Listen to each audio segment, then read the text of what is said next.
because there's a misconception on what's actually happening when you're dressing your tires. So one of the biggest things is tire stain. So when you're using an oil-based dressing, that stuff takes a while to dry, and when you drive off, that's definitely going to sling and get all over your car or just all over the fender wells. But when you're using water-based dressing, that's a little bit different. So that one's going to be easier to use, much cheaper, and it doesn't sling as much. The reason why is because it's going to dry much quicker. So using water-based dressing, it's easier and doesn't sling as long as you give it time to dry. Now with oil-based dressing, this is Nanoskin's Wet Look. It's an old bottle. We're gonna dress these tires. This customer actually requested me not to dress these tires, but I'm gonna go ahead and dress them because I know what's gonna be better for the tires. Now, the big reason why he didn't want to dress was because he lives in the mountains and it gets really dirty. He says it gets really dirty and there's no point. So these tires we've cleaned twice and they're just brown and nasty still. Tires need to be protected. Just like your paint, your glass. When you use tire dressing, it's kind of like adding a wax over it, right? So we want to protect the rubber itself from fading, cracking, and just looking orange and nasty. And so we're going to dress these tires and get them protected. Now this is an oil-based dressing. We rarely use oil-based dressing. The only time we use oil-based dressing is if we're doing an actual detail. All of our washes uses a water-based dressing. That's much cheaper to use. It's much quicker because when you're doing a wash, customers are going to drive off immediately. And dealerships, they love using oil-based dressing because it's extremely shiny.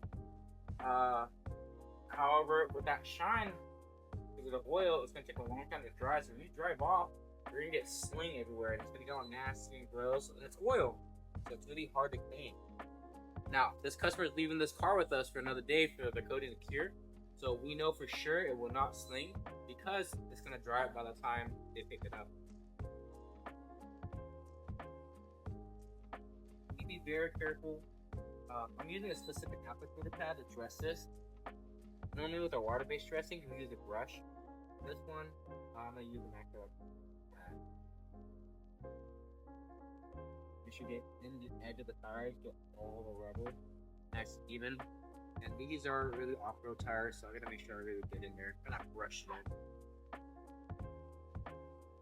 Most likely rotate these tires, just back up the truck a little bit to get the bottom of the tires.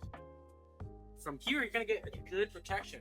Now, this may be the last time we will ever adjust these tires, but it's gonna be much easier to clean. You won't see the oranginess. You're not gonna get oxidation in tires from the sun. When you leave dirt on too long, it starts eating away at the rubber. So I really want to make sure you protected it. So it's not just for looks.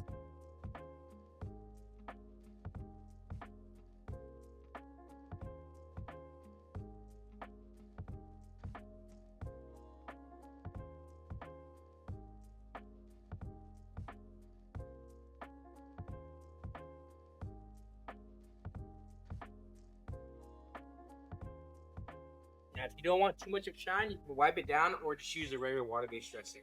From here, I'm just going to let it sit and dry and go to the next ones.